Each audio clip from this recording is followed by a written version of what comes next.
അപ്പോൾ ഈ channel start ചെയ്യാനുള്ള മെയിൻ കാരണം എൻ്റെ കരിയർ ഡോക്യുമെന്റ് ചെയ്യാനാണ്. അപ്പോൾ ഇത് ചാനൽ തുടങ്ങിയിട്ട് ഇപ്പോൾ കുറച്ചായി, ഇപ്പോൾ 4-5 ആഴ്ചയായി. അതിനകത്ത് ഇപ്പോൾ 3-4 വീഡിയോസ് ഒക്കെ ഇട്ടിട്ടുണ്ട്.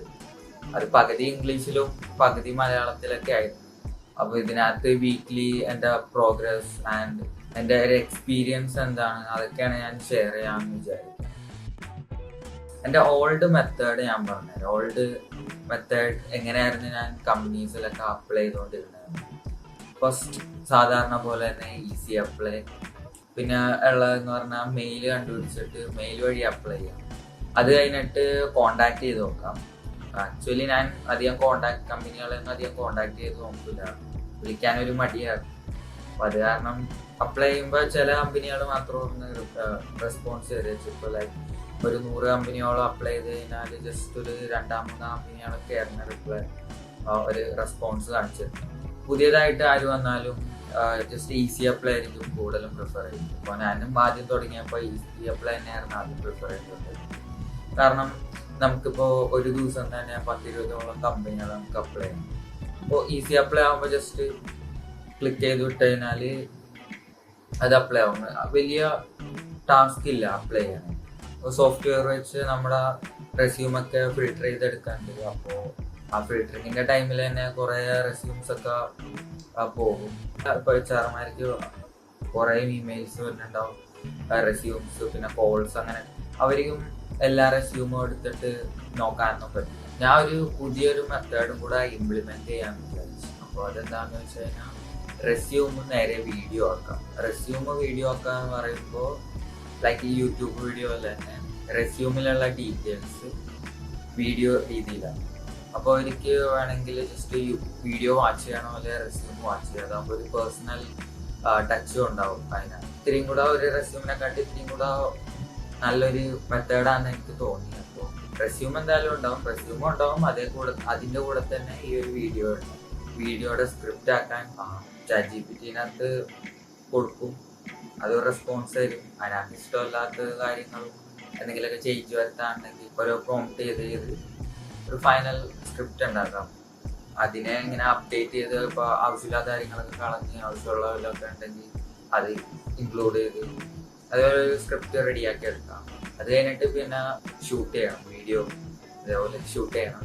അപ്പോൾ ഇത്രയും കൂടെ ക്രിയേറ്റീവായിട്ട് ചെയ്യാനാണ് എൻ്റെ ഒരു മൈൻഡിലുള്ളത്. ചെറിയൊരു ഐഡിയ ഉണ്ട്, അതിന് എക്സിക്യൂട്ട് ചെയ്ത് കഴിയുമ്പോൾ ഏത് രീതിയിലാവുമെന്ന് അറിയാം. അപ്പോൾ അതെല്ലാം മൈൻഡിലുള്ളത് എവിടെയെങ്കിലും ഇല്ല, അവരോടൊക്കെ നോട്ട് ചെയ്ത് വെച്ചിട്ട് ഷൂട്ട് ചെയ്ത് തുടങ്ങാം. അപ്പോൾ ഇത്രയും കൂടെ എളുപ്പമായിരിക്കും. എഡിറ്റിങ്ങിൻ്റെ ടൈമിലാണെങ്കിലും ഫുള്ള് നമുക്ക് ഇപ്പോൾ ഉള്ള മൈൻഡ് എല്ലാവർക്കും കുറച്ച് കഴിയുമ്പോൾ ഇപ്പോൾ ഉള്ള കാര്യങ്ങൾ കുറേ നമ്മൾ മറന്നു പോകും. കുറച്ച് കഴിയുമ്പോൾ അത് ഓർക്കാനും പറ്റും. അപ്പോൾ എവിടെയെങ്കിലും നോട്ട് ചെയ്ത് വെക്കാം. പിന്നെ അത് കഴിഞ്ഞിട്ട് ഒന്നുകൂടി അപ്ലൈ ചെയ്ത് തുടങ്ങണം, ജസ്റ്റ് ഈ ഒരു വീഡിയോ വെച്ചിട്ട്. എന്നിട്ട് അതിൻ്റെ പെർഫോമൻസ് എങ്ങനെയായിരിക്കും, ലൈക്ക് എത്ര കമ്പനിക്ക് റെസ്പോൺസ് കിട്ടും, അത് വെച്ച് വല്ല ഉപകാരം ഉണ്ടാവും, അതൊന്നും എനിക്കിപ്പോൾ അറിയില്ല. കാരണം ഞാൻ ട്രൈ ചെയ്ത് നോക്കിയിട്ട്. അപ്പം ഇനി വീഡിയോ എടുത്ത് അത് ചെയ്ത് നോക്കുമ്പോൾ അറിയാം വർക്കാവില്ല എന്നപ്പോൾ അറിയാം. അപ്പം അതിന് മുമ്പ് അപ്ലൈ ചെയ്യുന്നതിന് മുമ്പ് വീഡിയോ ഉണ്ടാക്കണം. അത് കഴിഞ്ഞിട്ട് ലീക്ക് കോഡ്. എൻ്റെ ഒരു വീക്ക് സൈഡ് എന്ന് പറയുന്നത് DSA പിന്നെ പ്രോഗ്രാമിംഗ് ലോജിക്കാണ്. അപ്പോൾ അതുകൊണ്ട് ഇതിൻ്റെ പ്രോബ്ലംസ് ഒക്കെ വരുമ്പോൾ പകുതി ചെയ്യും, പകുതി അവിടെ നിൽക്കും, ആ ഒരു സ്റ്റേറ്റാണ്. അപ്പോൾ അതുകൊണ്ട് DSA ഒന്നുകൂടി കവർ ചെയ്യണം. അത് കഴിഞ്ഞിട്ട് സിമ്പിളായിട്ടുള്ള ലൈക്ക് പാലൻഡ്രോം കണ്ടുപിടിക്കണ പ്രോഗ്രാം, ഒരു അറേ റിവേഴ്സ് ചെയ്യണ പ്രോഗ്രാം, അങ്ങനത്തെ സിമ്പിൾ പ്രോഗ്രാമിങ് തുടങ്ങിയിട്ട് ലീഡ് കോഡിലുള്ള പ്രോഗ്രാംസ് ഒക്കെ ചെയ്ത് ഇത്രയും കൂടെ പ്രോബ്ലം സോൾവിങ് സ്കിൽസ് ഇത്രയും കൂടെ കൂട്ടിയെടുക്കണം. അത് കഴിഞ്ഞിട്ട് വേണം അപ്ലൈ ചെയ്ത് തുടങ്ങാൻ. DSAയുടെ ഒപ്പം തന്നെ ഫ്ലട്ടറിലുള്ള പുതിയ കാര്യങ്ങൾ, ഇപ്പോൾ ഫ്ലട്ടർ ഓരോ ദിവസവും അപ്ഡേറ്റ് ചെയ്തുകൊണ്ടിരിക്കുന്നുണ്ട്. അതിൻ്റെ കൂടെ കുറേ പാക്കേജസ് ഉണ്ട്. അതെല്ലാം ഒന്നുകൂടി നോക്കണം ഇൻ്റർവ്യൂവിന് മുമ്പ്. അപ്പോൾ ഇന്ന് മുതലാണ് ഞാൻ ശരിക്കും സ്റ്റാർട്ട് ചെയ്യാമെന്ന് വിചാരിച്ചത്. അപ്പോൾ ഇന്ന് ജസ്റ്റ് പ്ലാനിങ്ങും കാര്യങ്ങളൊക്കെ ആയിരുന്നു, ലൈക്ക് ഏതൊക്കെ ദിവസം ഓരോ ദിവസവും എന്തൊക്കെ ചെയ്യണമെന്നുള്ളത്. അപ്പോൾ ലീഡ് കോഡിൻ്റെ ഇത് ചെയ്യാണ്ട് DSAയുടെ ഉണ്ട്, പിന്നെ ഫ്ലട്ടർ അത്യാവശ്യം അറിയാം. അപ്പോൾ അത് ഇത്തിരി കൂടെ നോക്കാണ്ട് പിന്നെ ഇഗ്നോർഡ് അസൈൻമെൻ്റ് ഉണ്ട്. ഇത്രയും കാര്യങ്ങളാണ് ഒരു ദിവസം കംപ്ലീറ്റ് ചെയ്യാനുള്ളത്. പിന്നെ 1 വീക്കാണ് ഞാൻ ഡെഡ് ലൈൻ വെച്ചേക്കുന്നത്, ലൈക്ക് അസൈൻമെൻറ്റിനും ഇപ്പൊ DSA പഠിച്ചെടുത്താണ്. DSA ഫുൾ ഒരാഴ്ച കൊണ്ട് DSA ഫുള്ള് പഠിക്കാനൊന്നും പറ്റാനില്ല. ബട്ട് ഇപ്പൊ ഉള്ളതിനെക്കാട്ടിയും ഇത്തിരി കൂടെ ഒരു അബോവ് ലെവൽ ആവാൻ വേണ്ടി ഒരു ബേസിക് ഒരു നോളേജ് ഉണ്ട്. ബട്ട് പ്രോബ്ലംസ് കിട്ടിക്കഴിഞ്ഞാൽ അതങ്ങനെ സോൾവ് ചെയ്യുന്ന കിട്ടൂല. കുറെ പ്രോബ്ലംസ് സോൾവ് ചെയ്ത് അതിനുള്ള ഒരു പ്രോബ്ലം സോൾവിങ് സ്കിൽ ഇമ്പ്രൂവ് ചെയ്യണം. പിന്നെ ഈ പുതിയ വീഡിയോ റെസ്യൂമിന്റെ വർക്കാവോ അങ്ങനെ യൂസ് ഉണ്ടോ അല്ലെങ്കിൽ ഓൾഡ് മെത്തേഡ് തന്നെയാണ് നല്ലത് എന്ന് നോക്കണം.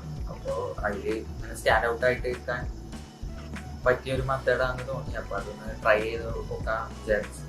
ഇനി ഒരാഴ്ച DSA ആൻഡ് അസൈൻമെന്റ് ആയിരിക്കും മെയിൻ ഫോക്കസ്. അത് കഴിഞ്ഞിട്ട് പിന്നെ കമ്പനികൾ അപ്ലൈ ചെയ്ത് നോക്കണം, കോണ്ടാക്ട് ചെയ്ത് നോക്കണം. അപ്പോൾ അതൊക്കെയാണ് അപ്ഡേറ്റ് ഫോർ ദിസ് വീക്ക്. ഇനി അടുത്ത വീക്കിലെ അപ്ഡേറ്റ്സ് ആയിട്ട് കാണാം. സോ പിന്നെ ഈ വീഡിയോ